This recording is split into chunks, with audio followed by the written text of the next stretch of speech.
મિત્રો નમસ્કાર। આજના એપિસોડમાં મિત્રો આપણે ધોરણ 10 વિષય ગણિત પ્રકરણ નંબર 7 યામ ભૂમિતિમાં આગળ કન્ટિન્યુ અભ્યાસ કરવાના છે। હવે મિત્રો આજનો એપિસોડ એટલા માટે ખૂબ જ અગત્યનો છે કે આગળના એપિસોડનો આ એપિસોડ નિચોડ છે। એનો અર્થ અત્યાર સુધી જે કંઈ તમે અભ્યાસ કરી ગયેલા છો તેના એપ્લાઇડ માઇન્ડનો ઉપયોગ કરીને આજે દાખલા ગણવાના રહેશે અને તે બોર્ડની પરીક્ષા માટે પણ ખૂબ જ અગત્યના છે।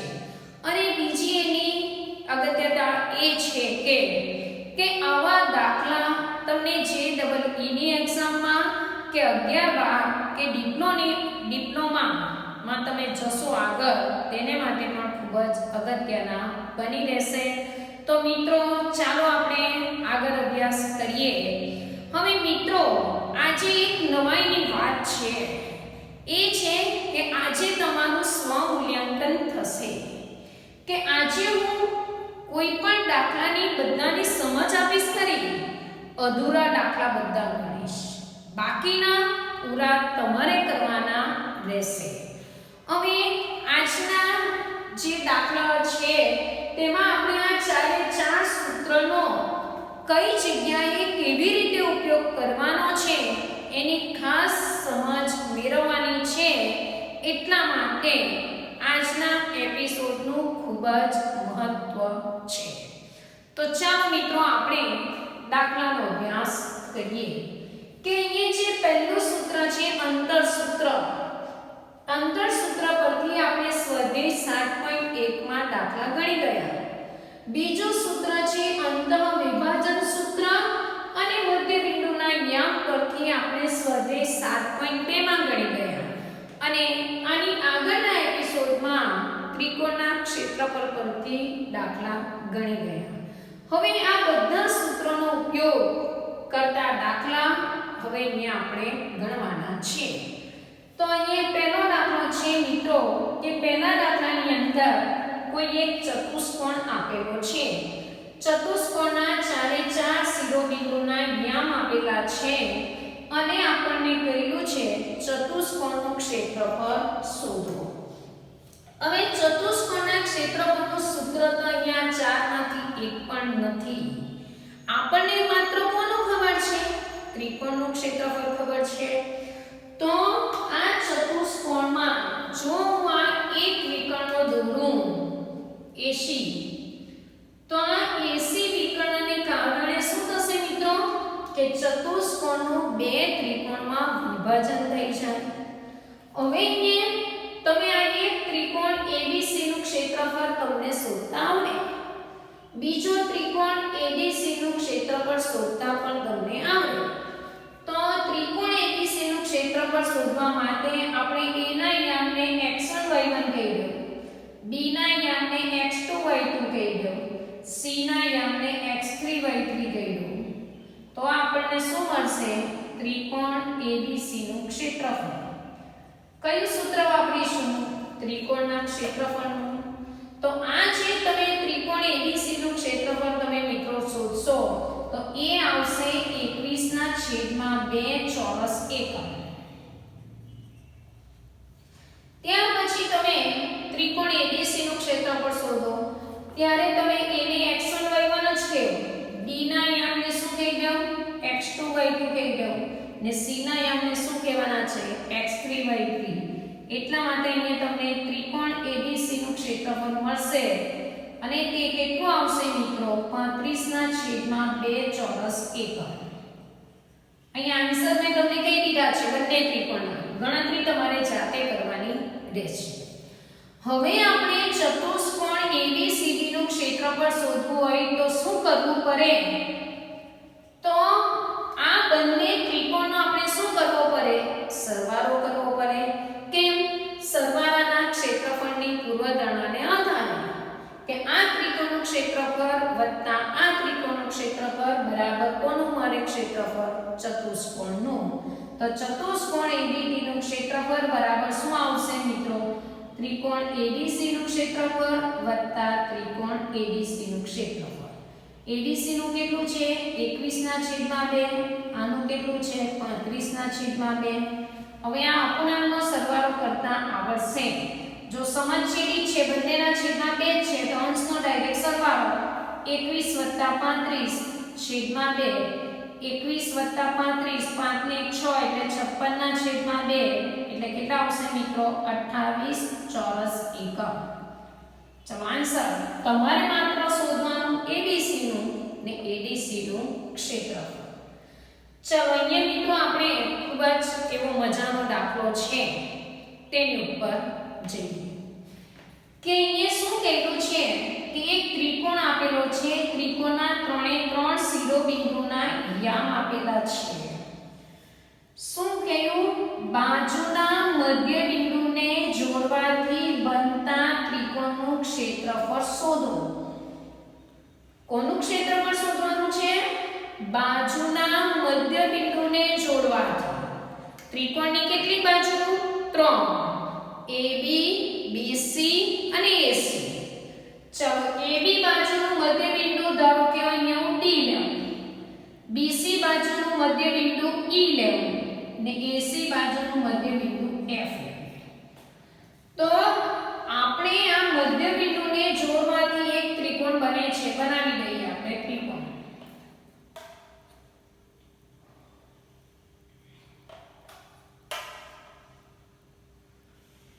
તો અહીંયા આપણે આ ત્રિકોણ DEF નું ક્ષેત્રફળ શોધવાનું છે. તો હવે ત્રિકોણનું ક્ષેત્રફળ શોધવા માટે આપણને એ ત્રણે ત્રણ શિરોબિંદુના શાની જરૂર પડે? યામની જરૂર પડે. આપણને D ના પણ નથી ખબર, E ના પણ નથી ખબર અને F ના પણ ખબર નથી. તો જે આ D બિંદુ છે એના યામ આપણે શોધી શકીએ? તો કે હા. કેવી રીતે? તો D શું છે? AB નું મધ્ય બિંદુ છે. ચાલો તો અહીંયા જોજો કે D ના યામ આપણે ડાયરેક્ટ શોધીએ. તમારે લખવા હોય તો અહીંયા આ રીતે લખવાના D ના યામ બરાબર.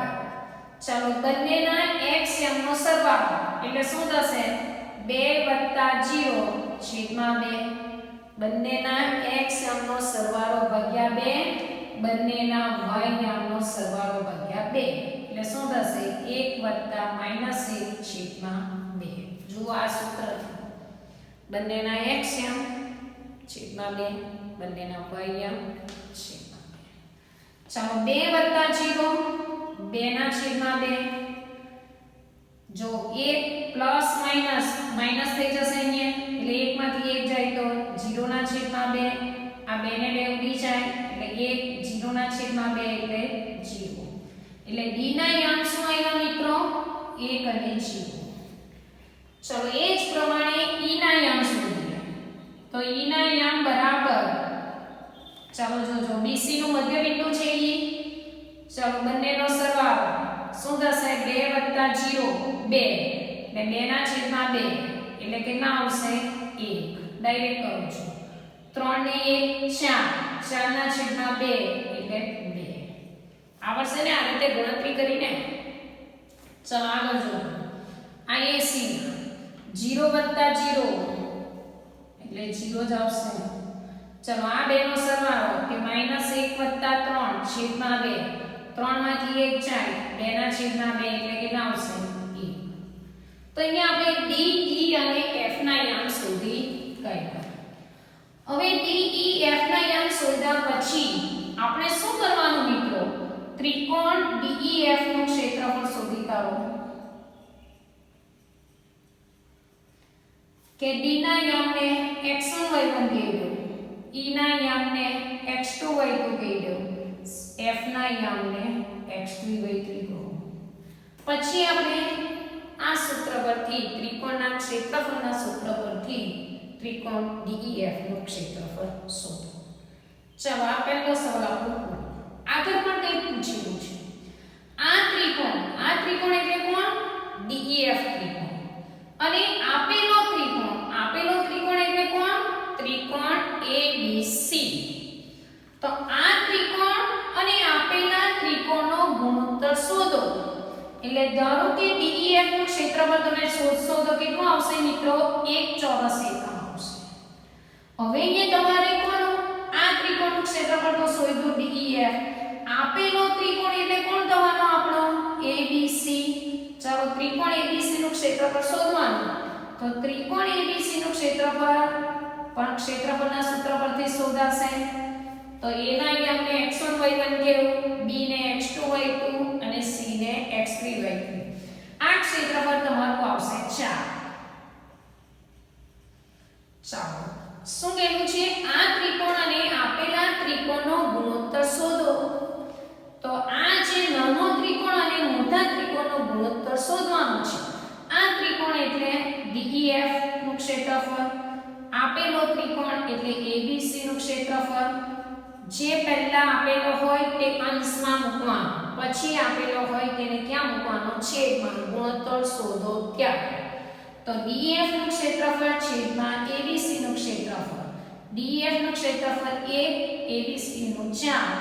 માટે શું થશે, DEF નું ક્ષેત્રફળ જેમ ABC નું ક્ષેત્રફળ બરાબર 1/4. કદાચ કોઈ મિત્રોને ખબર ન હોય તો ફરી જરાક સમજી લેજો. એકલું DEF લખું એનો અર્થ ત્રિકોણ DEF નું ક્ષેત્રફળ. માત્ર ABC લખાય એનો અર્થ ત્રિકોણ ABC નું ક્ષેત્રફળ. તો અહીંયા મિત્રો સમજાઈ ગયું હશે કે પહેલા મધ્યબિંદુના યામના સૂત્ર પરથી મધ્યબિંદુના યામ શોધી કાઢવાના DEF. પછી ત્રિકોણ DEF નું ક્ષેત્રફળ શોધો. પછી ત્રિકોણ ABC નું ક્ષેત્રફળ શોધો. પછી DEF અને ABC નો શું લેવાનો, ગુણોત્તર. ચાલો આપણે બીજા એક નવા દાખલા પર આગળ જઈએ. હવે આ નવા દાખલાની અંદર શું આપેલું છે તે જોજો. કે આ એક ત્રિકોણ છે. ત્રિકોણના ત્રણેય શિરોબિંદુના યામ આપેલા છે. નીચે શું કહેલું છે કે ત્રિકોણની મધ્યગા ત્રિકોણનું બે સમાન ગુણોત્તરમાં વિભાજન કરે છે એમ ચકાસો.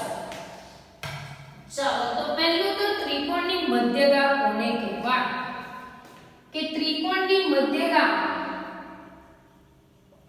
કોને કહેવાય. ચાલો હું તમને વ્યાખ્યા પહેલા નહીં કહું, હું દોરી બતાવું કે ત્રિકોણની મધ્યગા મેં આ રીતે દોરી, તેના પરથી તમારે વ્યાખ્યા બનાવતા તમને આવડવી જોઈએ. તો અહીંયા મિત્રો જોજો, BC મારા છે 17 છે. 17 ના અડધા મારા કેટલા થશે, 8. આ મારું 17 સેન્ટીમીટર છે. એના અડધા 17 ના અડધા 8 દુ 16 એટલે 8.5 છે. મેં એ ટીક કરી. હવે એ જે મેં 8.5 એક બિંદુ લીધું એનું નામ આપી દઉં છું D અને આ AD દોરી. તો આ AD શું થવાની, ત્રિકોણની મધ્યગા. તો આ કેવો રેખાખંડને આપણે ત્રિકોણની મધ્યગા કહેવાય, કે ત્રિકોણનું કોઈ શિરોબિંદુ અને એની સામેની બાજુના મધ્યબિંદુને જોડતો રેખાખંડ. જોજો, ત્રિકોણનું કોઈ શિરોબિંદુ અને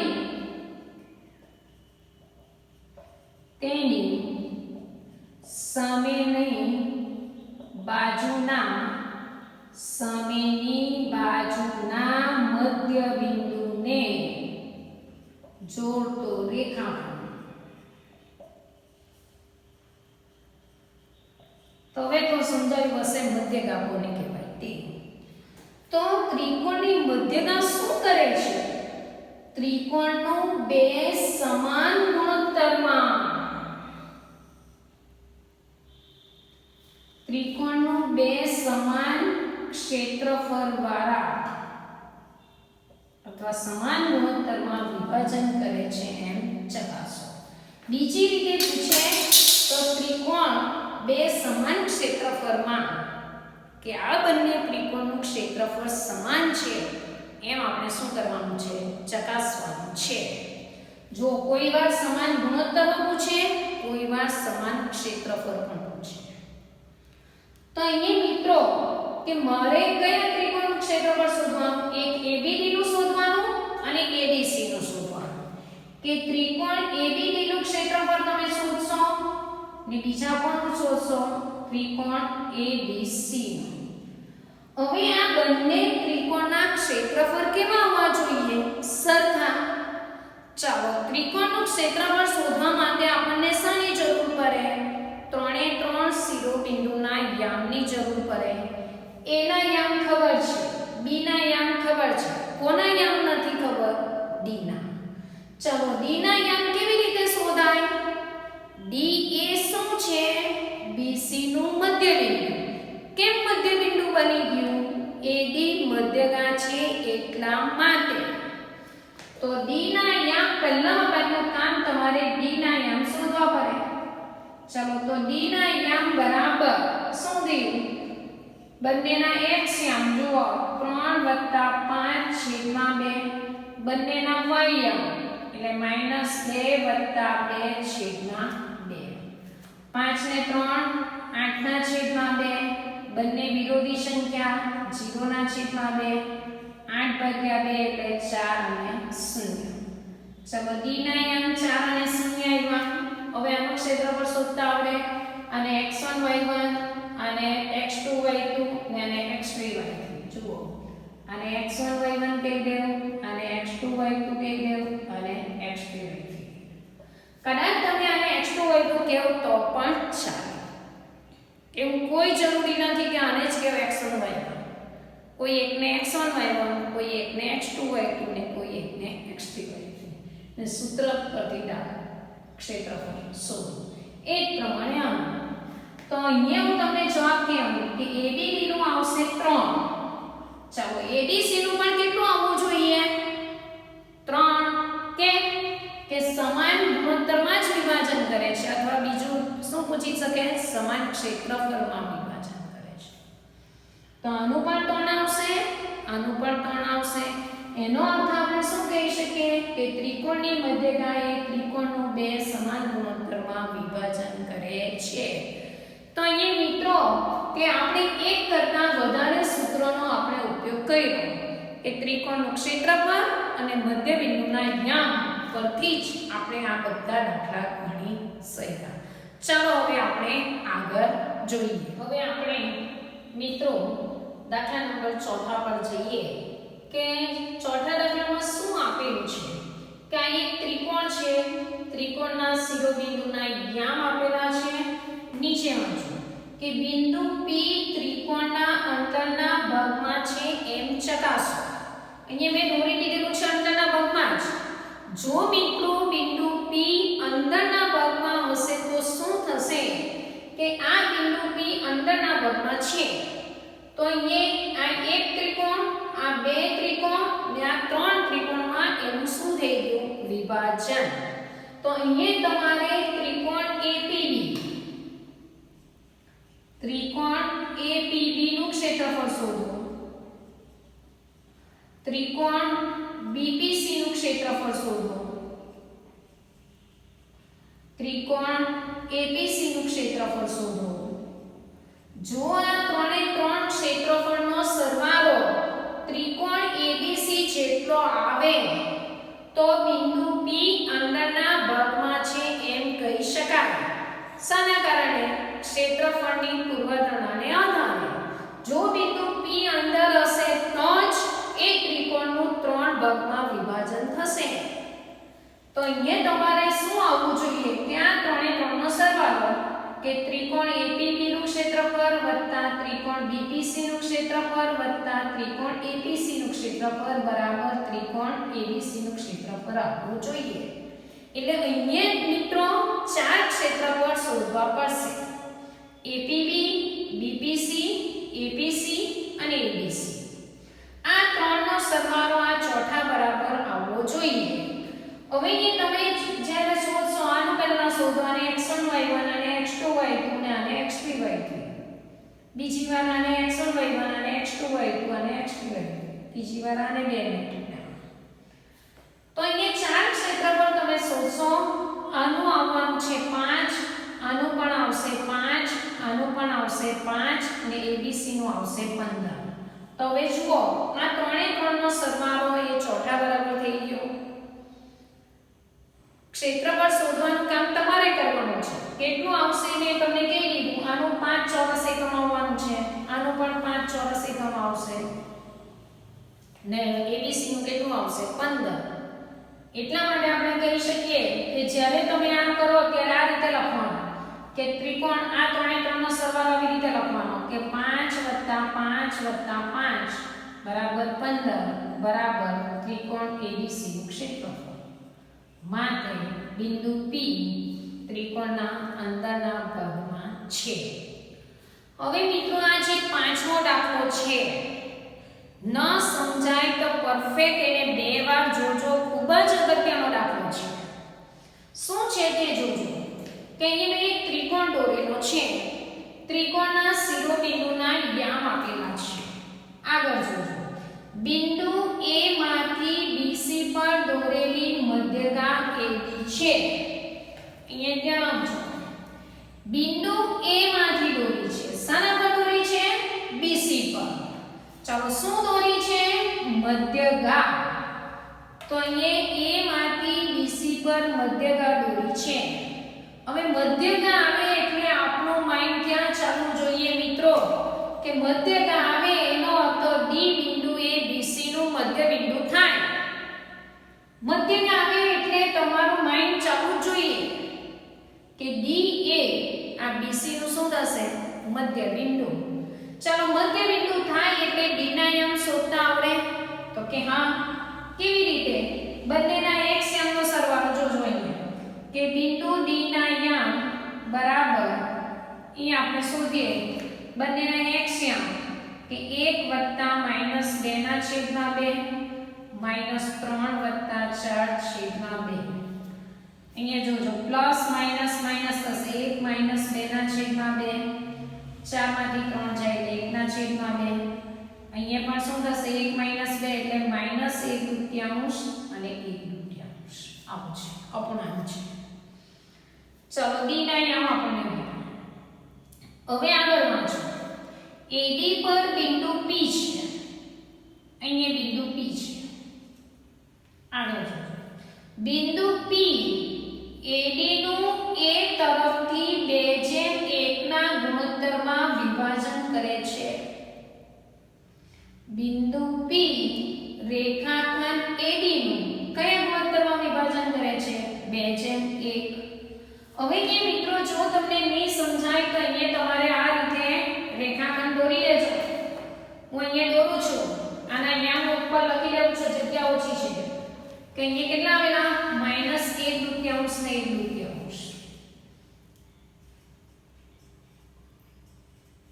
ચલો જોજો આ રીતે નહીં સમજાય તો અહીંયા આડી રેખા દોરો. આ આપણો રેખાખંડ AB. ચલો A ના યામ શું છે? -5/2. D ના યામ શું આવ્યા? -1/2 ને 1/2. ચાલો બિંદુ P અહીંયા છે. બિંદુ P શું કરે છે? AD નું A તરફથી આ AD નું કયા તરફથી? A તરફથી 2:1 ના ગુણોત્તરમાં એટલે આ ભાગ 2 ને આ ભાગ A.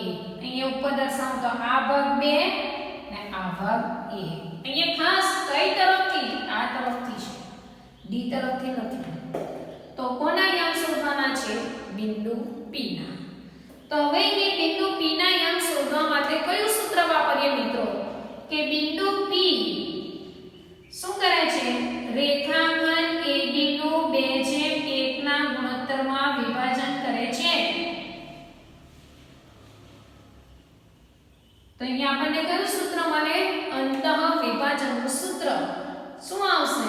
m1x2 + m2x1 m1 + m2 m1y2 + m2y1 m1 + m2. A ના યામને x1 y1 કહીએ. D ના યામને x2 y2 કહીએ. 2 છે તેને m1 કહેવાશે અને 1 છે તેને m2 કહેવાશે. m2 જેમ m1 એટલે શું કહેવાશે? 2:1. જુઓ તો m1 જેમ m2 2:1. તો અહીંયા મિત્રો ખ્યાલ આવી ગયો હશે બિંદુ P ના યામ કેવી રીતે મળે તે.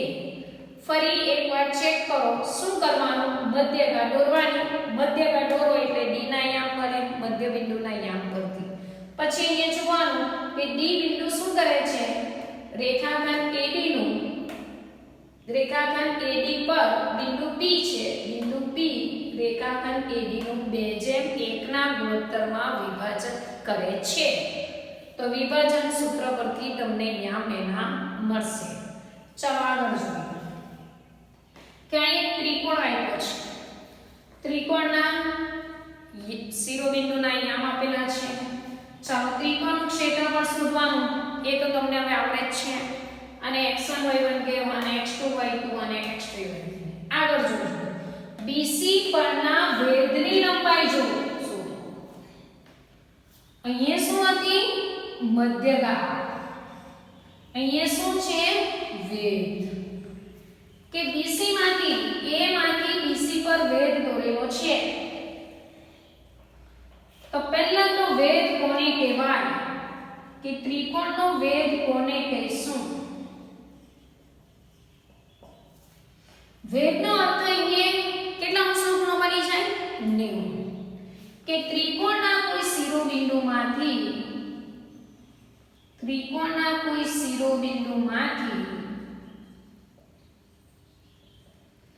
સામેની બાજુ પર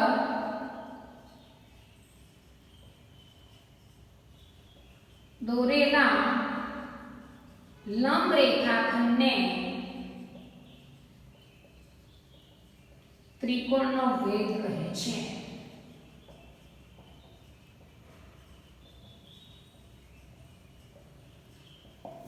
જો મધ્યગા એટલે સામેની બાજુનું મધ્ય બિંદુ થાય અહીંયા સામેની બાજુ પર આ રેખાખંડ દોરો તો અહીંયા લંબ થાય એટલે વેધ અને મધ્યગામાં શું ફેર છે તે તમને સમજાવવું જોઈએ ધારો કે આ m વેધ છે હવે આ m બિંદુ એ BC નું મધ્ય બિંદુ થાય ના થાય એ કોઈ વાર થાય પણ કે તમારો સમબાજુ ત્રિકોણ હશે તો શું થશે વેધ એ જ મધ્યગા અથવા મધ્યગા એ જ વેધ અથવા સમદ્વિ બાજુમાં જો આ બે બાજુ સરખી હશે તો થશે બાકીના કન્ડિશનમાં થતું નથી સાંભળજો મિત્રો સમબાજુ ત્રિકોણમાં વેધ અને મધ્યગા બંને સરખા થાય કે m એ મધ્ય બિંદુ બનશે ને અહીંયા લંબ રેખાખંડ પણ થાય ને સમદ્વિ બાજુમાં ક્યારે આ બે બાજુ સરખી હોય ત્યારે કે આ બે સમાન બાજુ હશે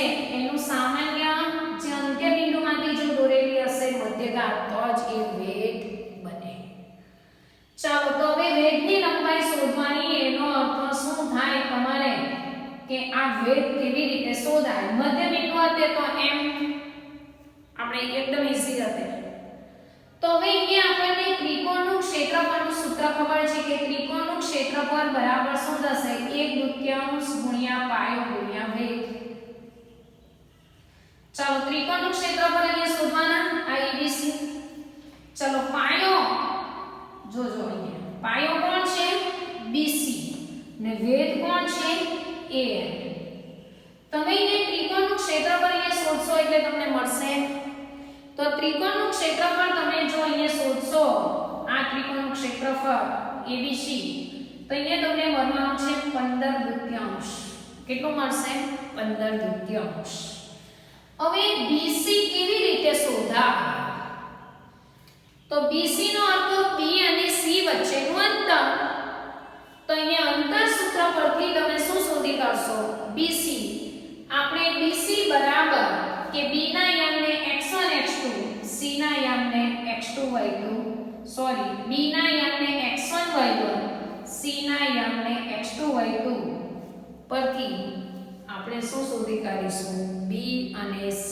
વચ્ચેનું અંતર તો અહીંયા BC અંતર શું મળશે અંતર સૂત્ર પરથી અહીંયા 15/2 BC આવવાના છે તમારા લગભગ 5 આવશે BC કેટલા આવશે 5 એટલે તમારો વેધ AM લાસ્ટ જવાબ તમારો કેટલો આવશે 3 એકમ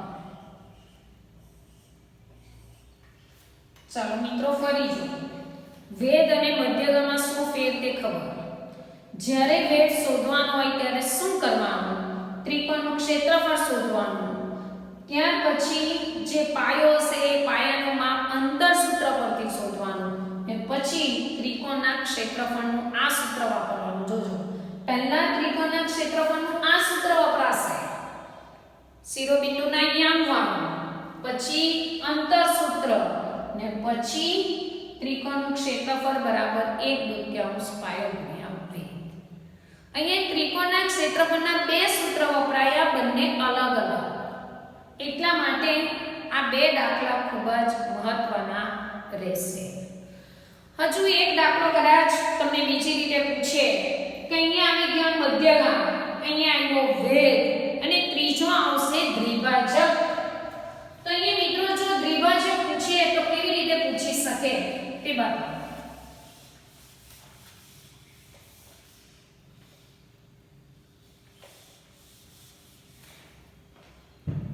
કે ધારો કે આ એક ત્રિકોણ છે,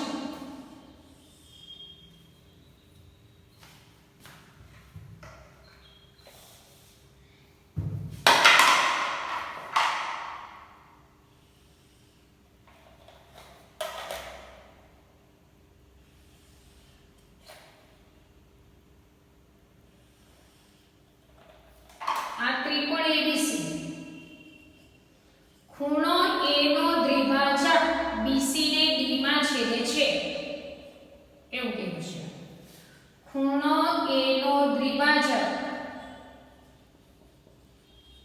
રેખાખંડ BC ને બિંદુ D માં છેદે છે.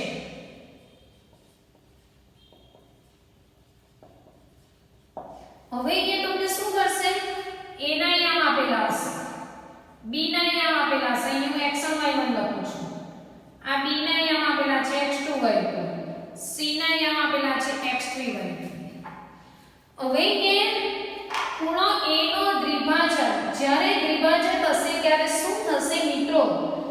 કે AB ના છેદમાં AC બરાબર BD ના છેદમાં DC થશે. અહીંયા તમારે D બિંદુના યામ શોધવાના હશે. કોના યામ શોધવાના હશે? D બિંદુના. જોજો, ખૂણો A નો દ્વિભાજક BC ને બિંદુ D માં છેદે છે. દ્વિભાજકનો અર્થ ખૂણાના બે સરખા ભાગ કરે. ત્યારે આ સૂત્ર યાદ રાખવાનું છે, AB ના છેદમાં AC બરાબર BD ના છેદમાં DC. ને એ તમારે બિંદુ D ના યામ શું કરવાના છે? શોધવાના છે. તો કેવી રીતે શોધાય? અંતર સૂત્ર પરથી AB શોધો, AC શોધો, પછી AB અને AC નો શું લેવું? ગુણોત્તર લેવો. ધારો કે તમારા 3/4 આવ્યો કે AB ના છેદમાં AC બરાબર કેટલા આવ્યા? 3/4. તો એ જ ગુણોત્તર કોનો થવાનો? BD ના છેદમાં DC નો થવાનો. એનો અર્થ બિંદુ D, જોજો, BD 3 ને DC 4. એટલે બિંદુ D રેખાખંડ BC નું 3/4 ના ગુણોત્તરમાં વિભાજન કરે છે. એટલે આ પરથી અંતઃ વિભાજન સૂત્ર પરથી શોધવાનું. જ્યારે દ્વિભાજક હશે ત્યારે અહીંયા તમારે આ સૂત્ર યાદ રાખવાનું હશે. લંબાઈ જ્યારે શોધવાની હોય, બાજુનું માપ, ત્યારે અંતર સૂત્ર પરથી શોધવાનું. બિંદુના યામ શોધવાના હોય ત્યારે મોટે ભાગે અંતઃ વિભાજન સૂત્ર અને મધ્ય બિંદુના યામ પરથી. ને ક્ષેત્રફળ શોધવાનું હોય ત્યારે જ ત્રિકોણના ક્ષેત્રફળનો ઉપયોગ કરવાનો રહેશે. તો મિત્રો, આ ચારે ચાર સૂત્રોનો કઈ કઈ જગ્યાએ કેવી રીતે ઉપયોગ થાય છે તેના વિશે આપણે અભ્યાસ કર્યો. આવતા એપિસોડમાં આના કરતા થોડા ટફ દાખલા આપણે જોવાના છે. તો ચાલો મિત્રો, આપણે આવતા એપિસોડમાં મળીશું.